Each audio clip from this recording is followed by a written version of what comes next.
Assalamualaikum warahmatullahi wabarakatuh. Salam jumpa. Tetap semangat. Salam tangguh. Kawan-kawan lacak jejak. Perkenalkan, Sony dari Kabupaten Bogor akan mencari jejak. Jejak yang ada di dalam rumah. Kira-kira di lingkungan kamar, di ruang kerja itu jejak apa yang bisa kita jumpai? Nah, mari kita lihat. Biasanya di sini ada jejak-jejak binatang yang mungkin Anda sering menjumpai. Nah, kita lihat ke sebelah sini. Ini ada bekas jejak, kelihatannya ini bekas pipis atau urin kecoa. Kecoa yang sering ada di dalam rumah. Nah, ini merupakan kotoran-kotorannya, kotoran kecoa yang kita bisa lihat. Nah, ini juga kotoran kecoa. Ini tempat bersarang ya, karena memang jarang dibersihkan. Ini tanda-tanda harus dibersihkan, karena yang lebih bersih pasti tidak akan menjadi sarang kecoa. Nah, untuk kita ketahui bahwa kecoa ini termasuk kelas serangga ya. Kelas serangga ini termasuk kingdom Animalia atau filumnya filum Arthropoda. Ini termasuk kelas insektisida ordo Blattioida, dan kecoa ini dikenal dengan Aplysidae dan mempunyai hal yang luar biasa. Kecoa ini ada sekitar 300 juta tahun yang lalu, hidup di semua lingkungan di dunia, baik di daerah tropis, subtropis, kemudian di daerah salju Antartika. Kecoa hidup di daerah lembab, daerah-daerah yang tempatnya gelap, tidak tersentuh, jarang dibersihkan, karena kecoa mempunyai sistem kelompok. Jadi dia tidak bersarang, tapi hidupnya berkelompok. Tapi dia kalau udah mendengar suara manusia akan kabur segera. Itulah luar biasanya. Tapi yang jadi masalah, harus hati-hati karena kecoa ini mempunyai urin yang sangat berbahaya. Karena dalam tubuh kecoa itu, dia itu kan memangsa semua makanan, sisa-sisa bangkai tumbuhan, bangkai hewan, bangkai apa saja dia akan urai, termasuk hewan komposit, dekomposit. Dia mempunyai kemampuan mengurai semua makanan yang busuk itu menjadi asam amino. Asam amino ini kembali ke alam dalam bentuk pupuk. Jadi memang mempunyai fungsi menguraikan barang-barang yang sudah membusuk itu menjadi kembali lagi ke alam menjadi dekomposit atau menjadi pupuk. Yang menjadi permasalahan, kecoa ini selain mempunyai fungsi dekomposit adalah membawa beberapa bakteri. Ada salmonella, ada Klebsiella, ada E. coli, kemudian ada Rotavirus, dan bisa menyebabkan diare. Dan kalau menggigit dalam keadaan tidak sengaja, dia untuk mempertahankan tubuh, kalau ada manusia, dia kaget menggigit, itu beracun, bisa gatal-gatal, ada lesi sampai bengkak.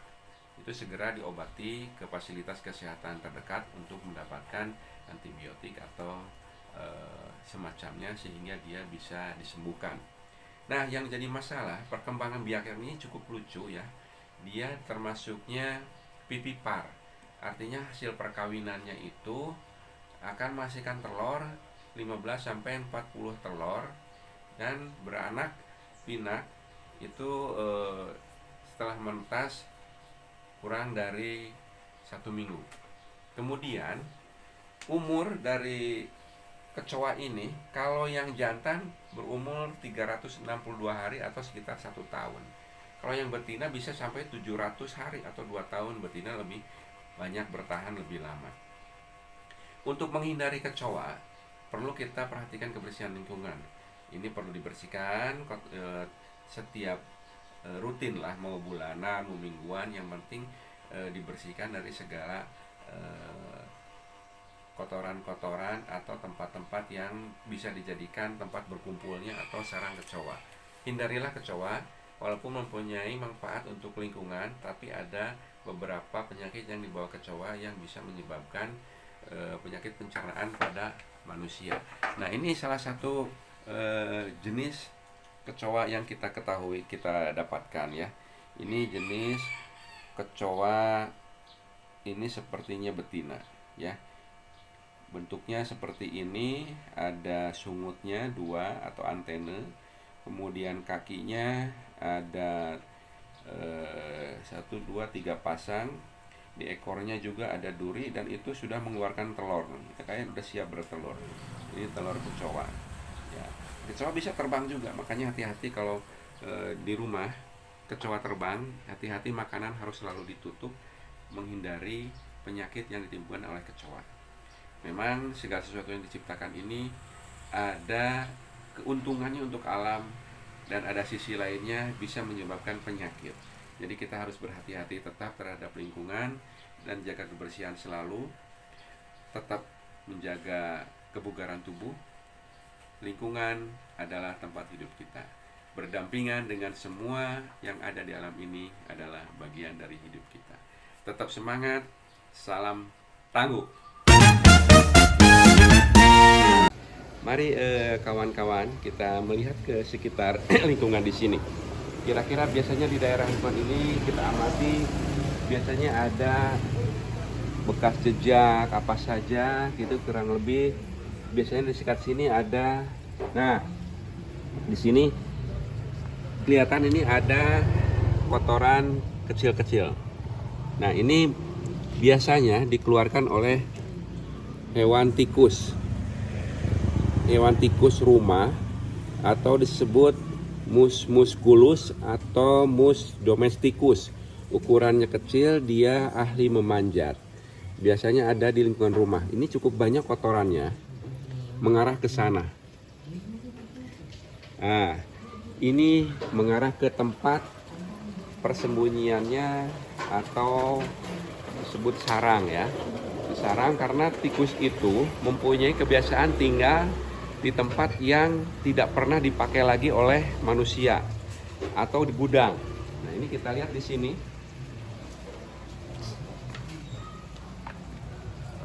Nah, ini merupakan tempat penyimpanan barang-barang yang sudah tidak dipakai atau gudang. Di sini banyak sekali kotoran tikus yang banyak. Nah, ini suara-suara tikus berlarian. Dan di sebelah sini juga kita bisa lihat tempat penyimpanan barang yang lembab, gelap, merupakan kesukaan untuk tikus beranak pinak. Baik,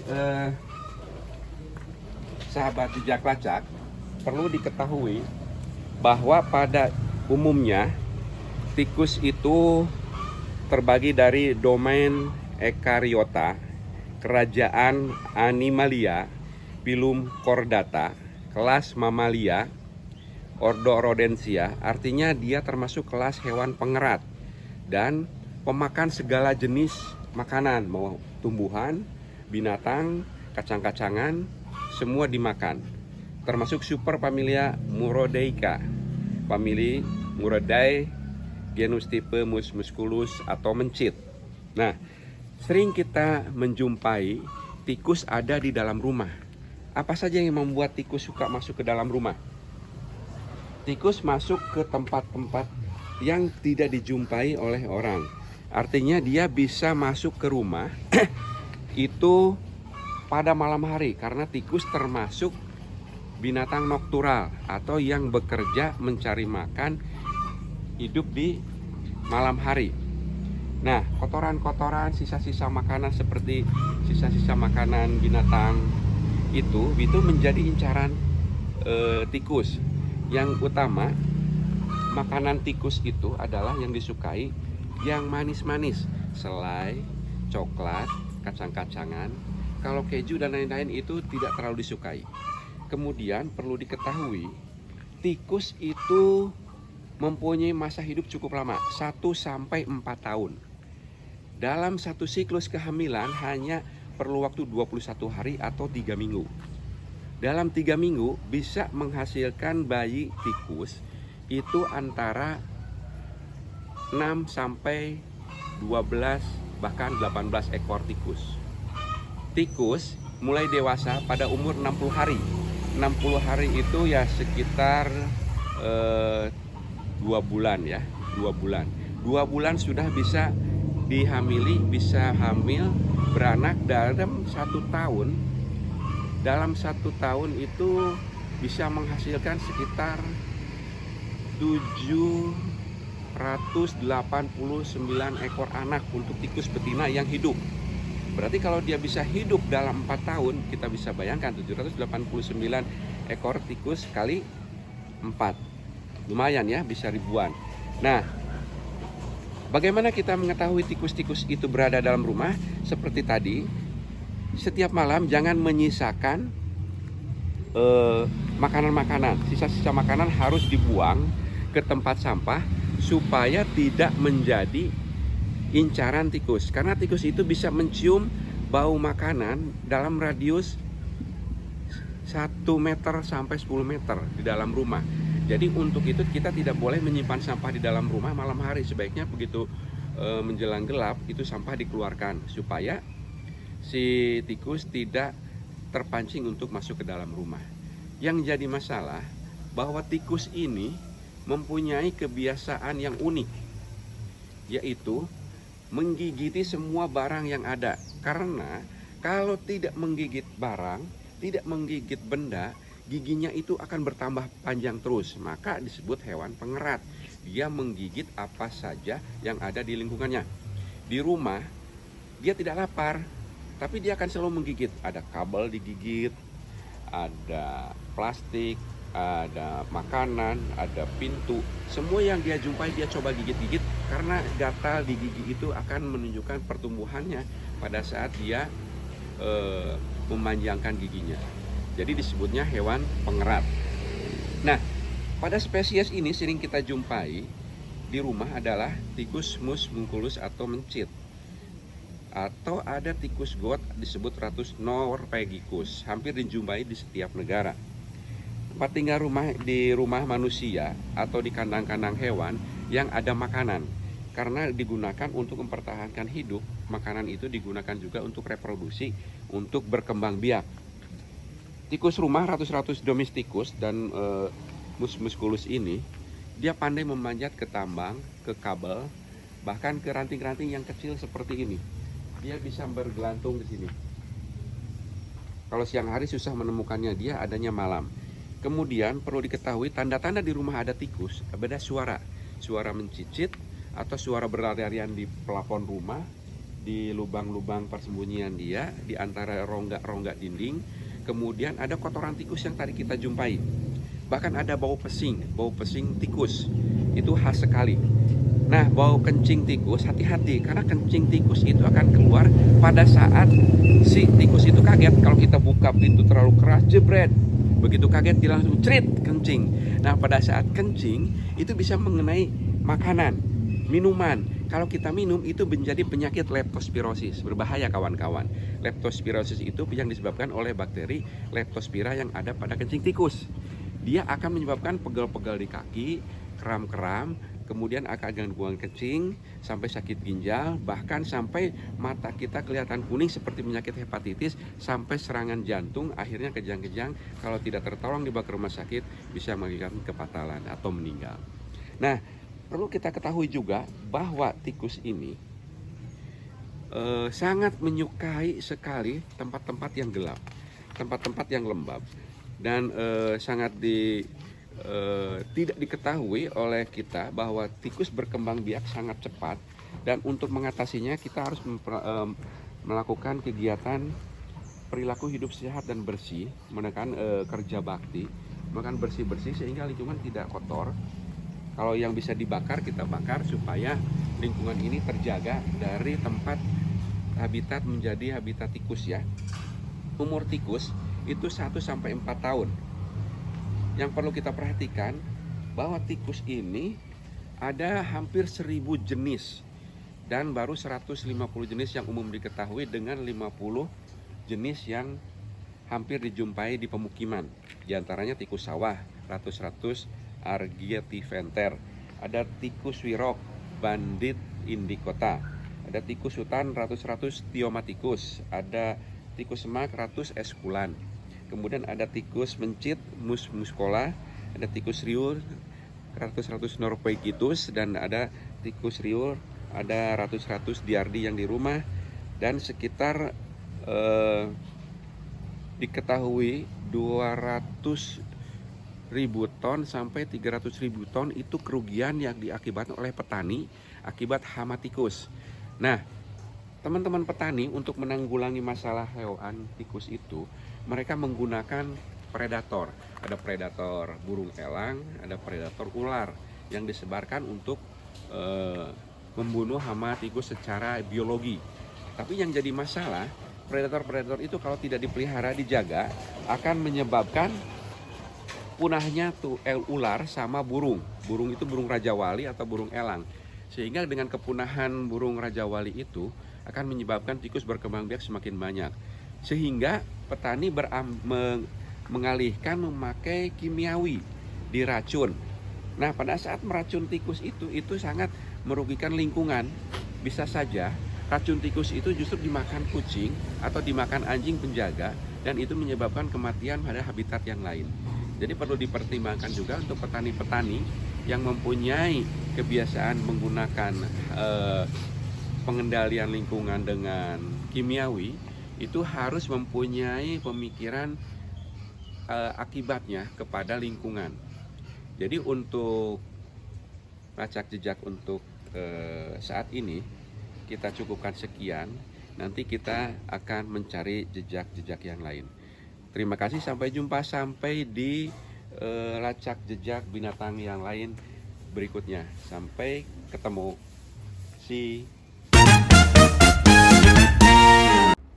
Ketemu lagi sahabat lapak jejak. Berikutnya kita akan mencari jejak yang lain yang ada di dalam rumah. Baik, kita lihat ke bawah, kita akan coba melihat ada apa di gudang. Baik kawan-kawan, kita turun ke sini. Ya, kita harus hati-hati karena tempatnya sempit dan harus kita ekstra pelan-pelan. Ini gudang. Kita lihat kira-kira di sini biasanya ada apa. Nah, ini kita lihat ada peses. Ini diperkirakan adalah peses cicak. Cicak ukurannya 2 mili sampai 5 mm. Nah, di sini juga dijumpai ada kotoran cicak.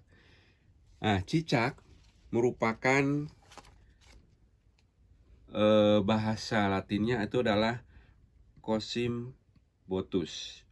Platyurus adalah cicak-cicak yang ada di dinding-dinding atau di plafon rumah.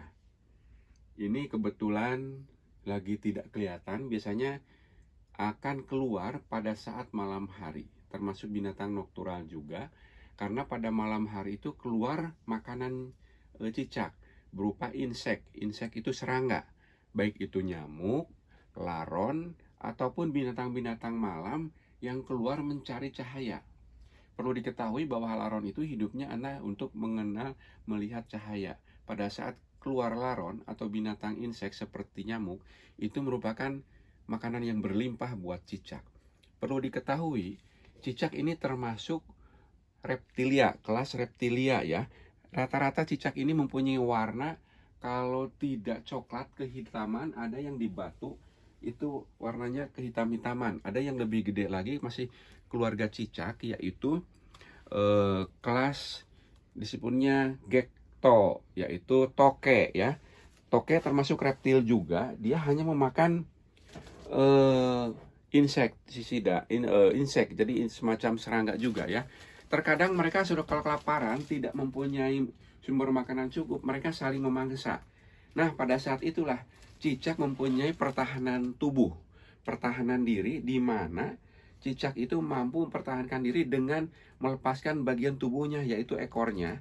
Dia putuskan, ekornya itu akan lepas dan bergerak-gerak seperti hidup. Itu dimakan oleh cicak yang lain atau dimakan oleh toke, sehingga bisa mengalihkan dia untuk lari dan bertahan untuk hidup. Nah, itu dia bisa tumbuh lagi ekornya pada beberapa hari kemudian, mirip dengan ekor yang dilepaskan. Kemudian perlu diketahui bahwa cicak ini mempunyai senjata yang luar biasa ampuh. Lidahnya itu panjang, hampir 2-3 cm gitu.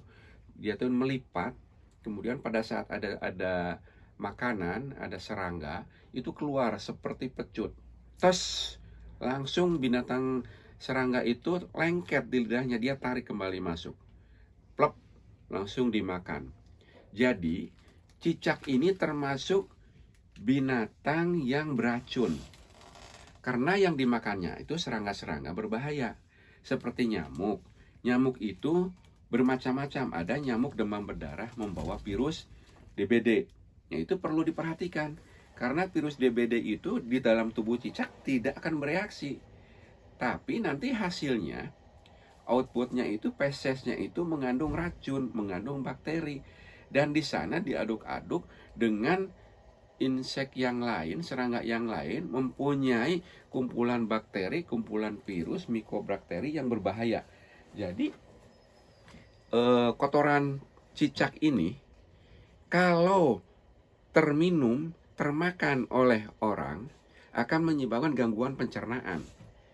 Makanya di rumah makanan dan minuman sebaiknya dikasih tutup supaya malam hari cicak berjalan di atap, kemudian dia fesesnya jatuh, tidak masuk ke dalam minuman atau makanan kita, karena mengandung salmonella, mengandung bakteri yang merugikan bagi tubuh manusia, bakteri-bakteri yang akan menyebabkan penyakit pencernaan. Untuk menghindari itu, makanya cicak itu harus diperhatikan. Jadi kalau malam hari, kalau lampu-lampu ini sudah tidak dipergunakan, sebaiknya dimatikan saja, nyalakan lampu di luar, supaya cicak itu mengarah ke arah lampu. Karena dengan lampu terang ini akan berkumpul serangga, insek untuk menjadi incaran makanan si cicak. Cicak umurnya juga cukup panjang, ya, hampir 1 tahun. Dia termasuk kelas opopipipar. Opopipipar itu beranak pinak dengan bertelur. Sekali bertelur bisa 2-5 telur dan menetas. Pada saat umur cicaknya itu 2 bulan, dia sudah bisa berkembang biak lagi. Ya, kemudian memang ada beberapa negara seperti China, ada kelas cicak yang dijadikan obat, dikeringkan. Biasanya itu kelas gekno atau kelas toke. Toke itu diyakini bisa menjadi obat kanker, obat kulit, dan obat penyakit-penyakit yang menyerang imunitas tubuh. Itu diyakini oleh orang-orang Cina, dan orang-orang kita juga banyak yang mengkonsumsi toke dikeringkan, diserbukan, kemudian diminum. Itu bagi orang-orang yang mempercayainya saja. Nah, teman-teman lacak jejak, untuk lacak jejak percicakan saya kira cukup sampai di sini. Dan memang cicak diciptakan untuk menjaga keseimbangan alam, yaitu mencegah penyakit DBD, penyakit malaria, penyakit-penyakit yang disebabkan oleh nyamuk, baik itu cikungunya maupun penyakit radang pada otak yang disebabkan oleh nyamuk. Sekian untuk pelacakan pada cicak, dan kita lihat lagi apakah masih ada jejak-jejak binatang di dalam rumah yang bisa kita temukan. Sampai ketemu di episode jejak lainnya. Terima kasih.